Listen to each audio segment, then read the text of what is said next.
The Netherlands, a nation often defined by its windmills and tulips, holds a far more profound identity.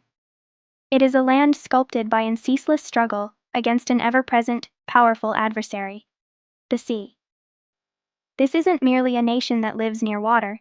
It is a nation that has fundamentally defied and reimagined its geography. For centuries, the Dutch have not just coexisted with water. They have actively sought to control, reshape, and ultimately master it. Their very existence is an engineering marvel, a testament to human ingenuity and an enduring act of will.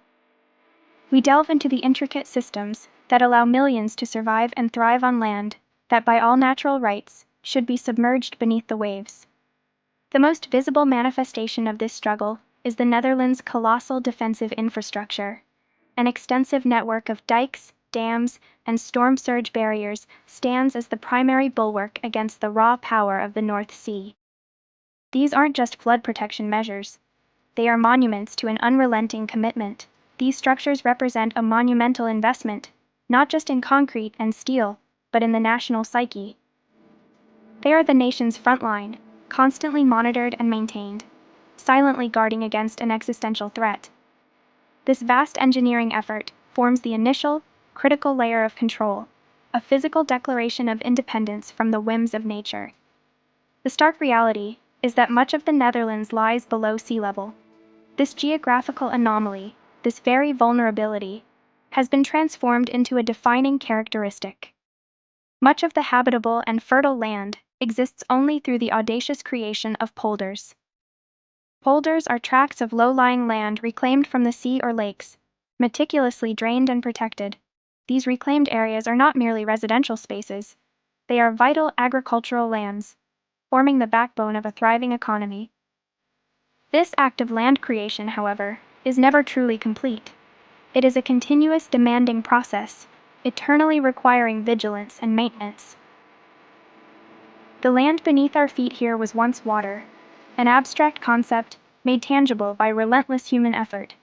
The soil is fertile, productive, but only because an invisible hand constantly works to keep the water at bay. This ongoing battle for land is a foundational element of Dutch existence. Beyond the grand defenses, an even more intricate system operates largely out of sight. A complex network of pumps, canals, and drainage systems functions as the country's invisible engine, constantly battling internal water. These systems work tirelessly, day and night, to remove excess water from the reclaimed land. Without this continuous effort, the carefully constructed polders would swiftly revert to their natural submerged state. The entire elaborate artifice would simply disappear. This constant pumping demands an extraordinary amount of energy and an unwavering commitment to ongoing monitoring and intervention. It is a silent, perpetual war against the forces of nature, fought with electricity and engineering. The balance is delicate, the margin for error slim. This unseen labor is as crucial as the towering dikes, a testament to the nation's profound reliance on technology to sustain its very ground. The Dutch coastline is not a static boundary. It is a dynamic, ever-shifting interface constantly shaped by natural forces. Erosion, sediment transport, and the sheer power of waves mean that even fixed defenses are insufficient in the long term. The approach here must be adaptive, a constant dance with nature. Recognizing this, the Netherlands has increasingly embraced building with nature strategies. Techniques like sand nourishment, where vast quantities of sand are deposited along the coast, combat erosion, and strengthen natural defenses. It's an expensive, continuous negotiation, not a definitive solution. This adaptive approach is not merely costly in financial terms. It demands continuous adjustment and foresight. The coastline is never truly fixed. It is managed, guided, and allowed to evolve within parameters set by human intervention. It reflects a sophisticated, albeit expensive, understanding of nature's relentless power. The successful control of water has profoundly shaped the Dutch economy. It has facilitated the development of major ports, most notably Rotterdam, one of the largest and busiest in the world. These ports are not just national assets. They are vital hubs for international trade, powerful engines driving global commerce. However, These critical economic assets remain inherently vulnerable.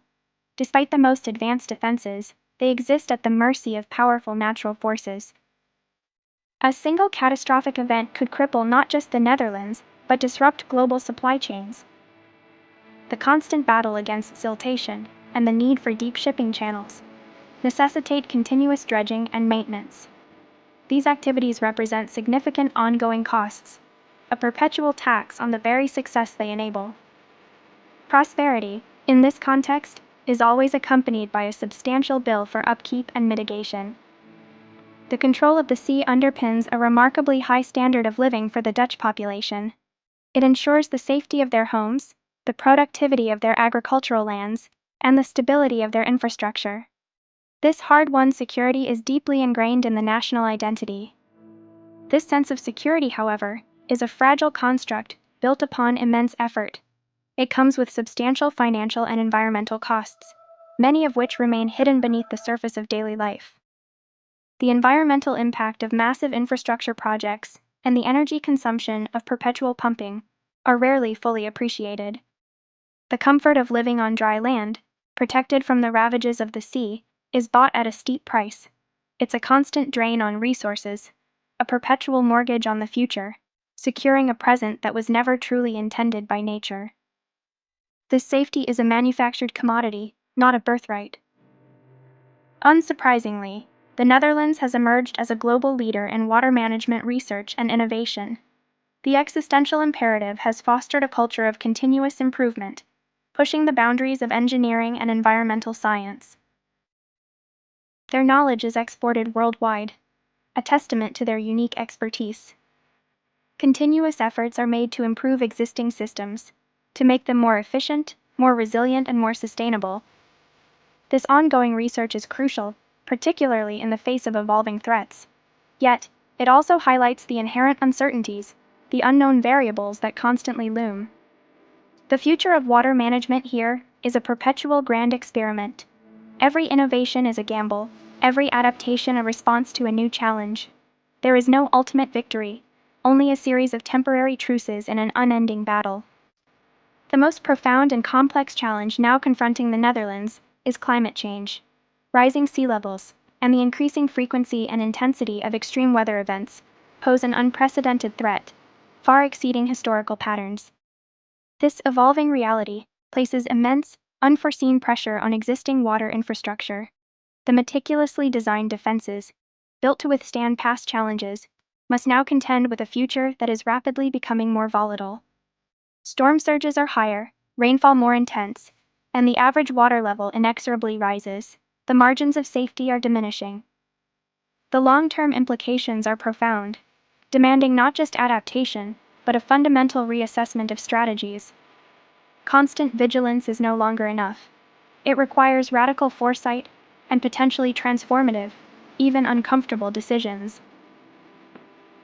The very existence of this nation, once a triumph of engineering, now hangs in the balance, facing a world increasingly beyond its control.